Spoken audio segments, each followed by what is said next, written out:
Hi, this is the video to go along with page 15 of my book, Beginner Guitar Chord Exercises. And that page focuses on the exercises for mastering the G chord. So I like to show students how to play G like this using all four fingers because there's a lot of songs that use this version of G, and then the other chords they form by leaving the third and fourth fingers in place, and they move the first and second fingers around. So like, for example, C at 9 is like the G chord, but just move down, you move the first and second fingers down one string. Another chord that you run into in songs like this is D suspended fourth, also E minor 7.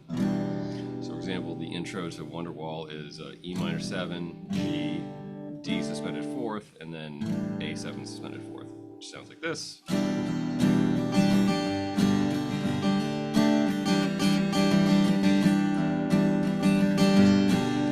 Also, Wish You Were Here by Pink Floyd. You use the same kind of chords.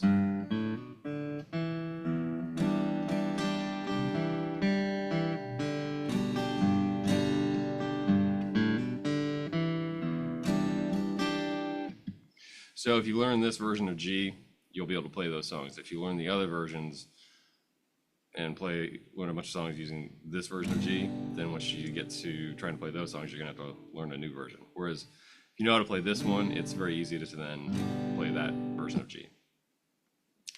So that's why we're doing it this way. Now, the first step is to work on little fragments of the chord. So the first one that we're going to do is where the first and second fingers go for this G chord. And they are on the first finger is on the second fret of the fifth string, and then the second finger is on the third fret of the sixth string. And you just strum all 6 strings. Now to practice getting to this chord, we're going to use A and D, because the first group of songs that you'll learn once you've mastered the G chord are going to have A and D in them quite a bit. So starting off on A, we're going to do this in whole notes. So you have 4 beats to get from one chord to the next. And so starting off on A, 1, 2, 3, 4. And now to G6. Back to A.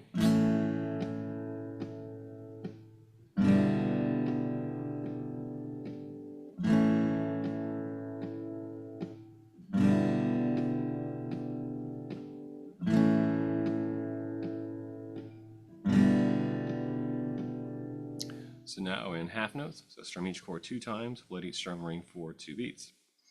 1, 2, 3, 4.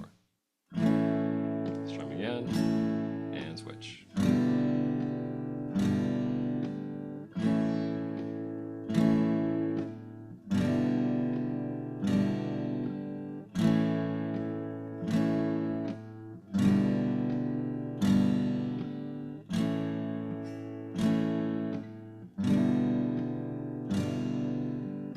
And last thing we'll do is do that in quarter notes.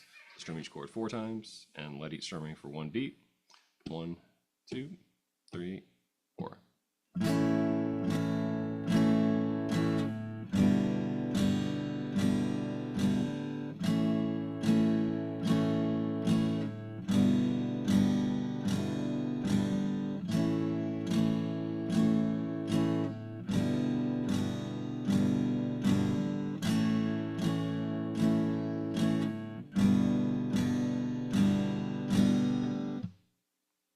Okay, so now the second part of this is we're going to go from the D chord to G6.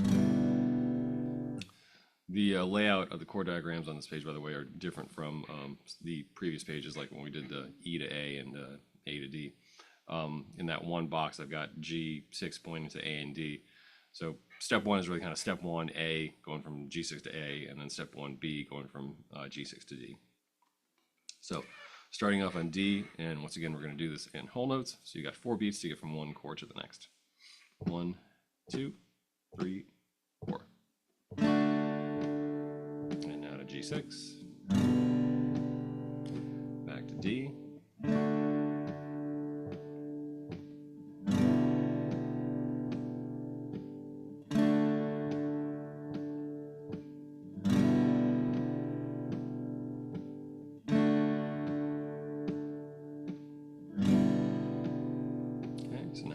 notes. 1, 2, 3, 4.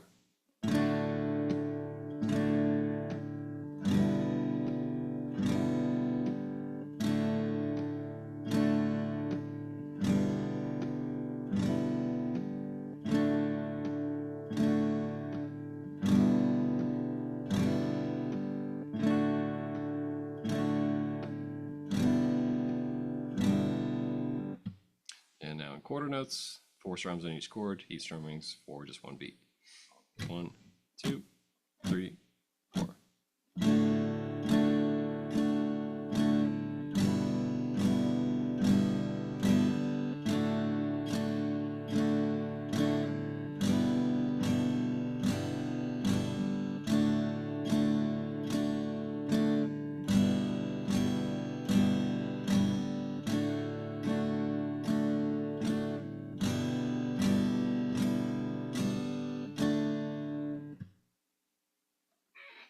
Okay, so now step 2, going from G5 to A and D.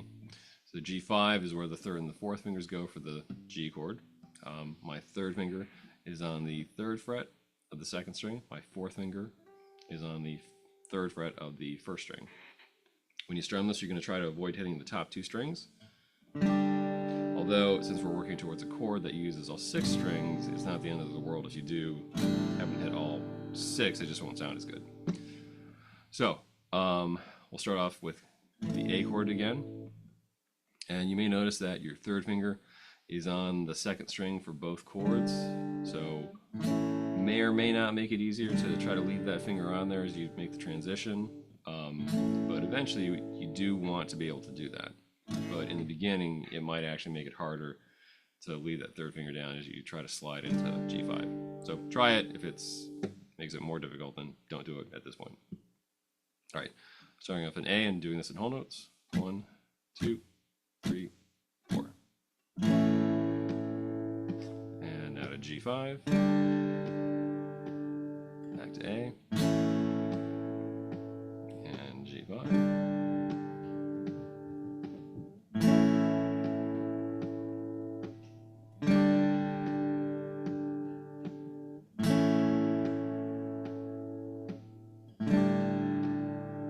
So I'll try that in half notes now. You might have heard my kids upstairs running around the living room.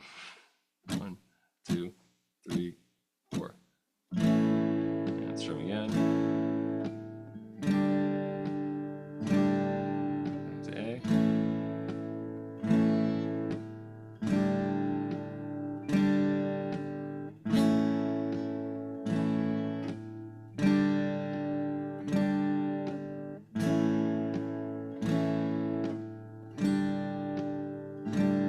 So now in quarter notes. 1, 2, 3, 4. G5. And back to A.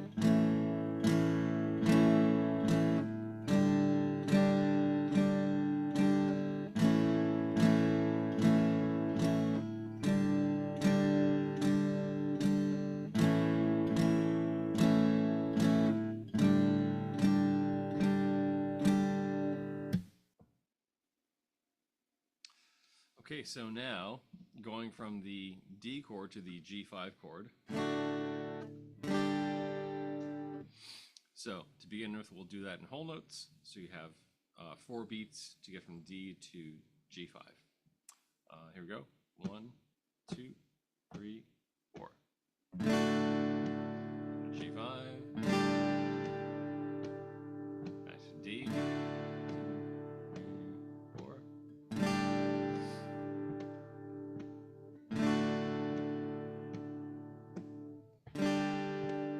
Okay, so now in half notes.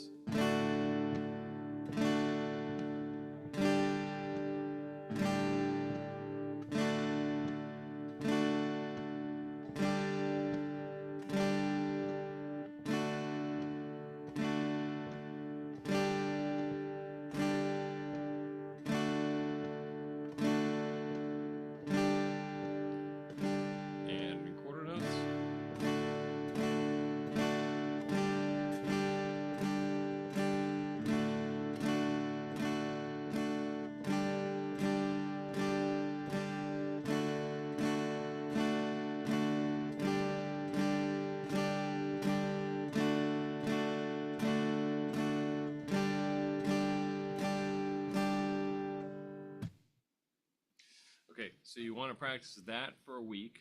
G exercises step 1 and 2. Once you're comfortable with that, after a week of practice, then move on to G exercises step 3 and 4.